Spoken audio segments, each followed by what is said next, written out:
one of the things about looking is, there are some people who don't like looking. Yeah. Who haven't liked looking. How have you dealt with? I know exactly. I like Thank you for looking. the booze. I don't understand the criticism of saying, "Well, I don't see myself in it." I don't want to see a HBO series about a 59-year-old gay man in San Francisco who doesn't have sex. That's me. I don't want to see that. I'd rather see the one about you.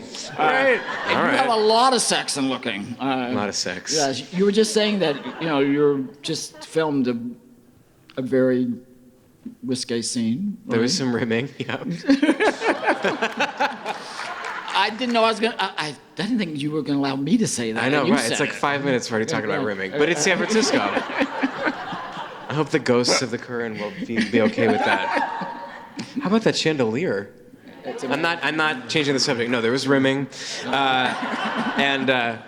yeah, Wednesday we actually shot it. I don't want to say like who it was with or what the what was happening, Right. Mm-hmm. but it was it's the most intense sex scene I've ever shot. It was really like, it was pretty intense. But it's interesting to me. You're an out gay man, and you've done it with a lot of grace and a lot of ease, which I think speaks to your talent too. I think you're a very graceful, easy guy with the way you act, the way you sing. There's a lot of grace about you, John. Thank you. Thank you. Why I love you as a friend. Thank you. But do you ever think, well, because I'm an out gay man, you should pull back a bit on the gay sex scenes? No. I feel like in looking in particular, because I've done like sex, like in Spring Awakening, there was a big sex scene, but in looking, the cool thing about it, or one of the cool things, was after the first season, a lot of people, like shockingly amounts of people, like liberal, open artists who live in New York and LA, said to me they didn't know that gay people could have sex while facing each other.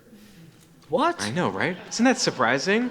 Until they'd watch Looking. And no offense to people if you are here and didn't know that until you watched Looking. You've learned something this evening. This is an educational series. Yeah. But I feel like with the show and with the way Andrew Haig, who's our main director who directed the film Weekend, one of like the great opportunities of the show was to kind of illuminate male intimacy in sex and just sort of intimacy in general. That wasn't in sort of like a porny, like salacious way, but try and find moments that felt realistic and real and very true to life. And I think that Andrew, who's our director, it's sort of what he specializes in. And he did it in Weekend, and he did it in this film that he has coming out called 45 Years, which is about an old straight couple.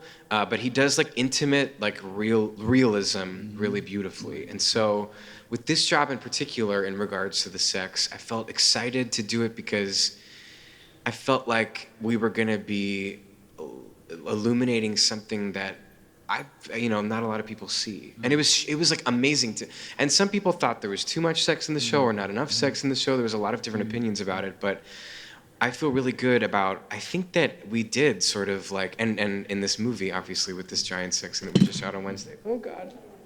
My phone. The screen is already cracked, though, so it doesn't matter that I dropped it again. We've been talking about that cracked screen for like the last half hour. I know. I have a cracked screen, but then you get used to it, right? Is it? No. I was like, now I have to get it fixed. And then they were like, you have to go to the Apple store at 9 a.m. And then I was like, this is fine with the cracked screen. I can still text. So have you ever, you seem to be game for anything in that aspect of looking at, and your career, I've seen you in Spring Awakening, I've seen you in the Craig Lucas play off Broadway where you showed your ass. You've been in looking, I mean, you seem very open to that. Do you ever say no? I cue the song from Oklahoma, right? I'm just a girl who can't say no. No. He's gonna sing. Don't worry. He is gonna sing. That's a good question. I do say no. But the ones I've somehow like found myself though in these projects that were literally exposed, and it's felt comfortable and it's felt meaningful, and so I say yes.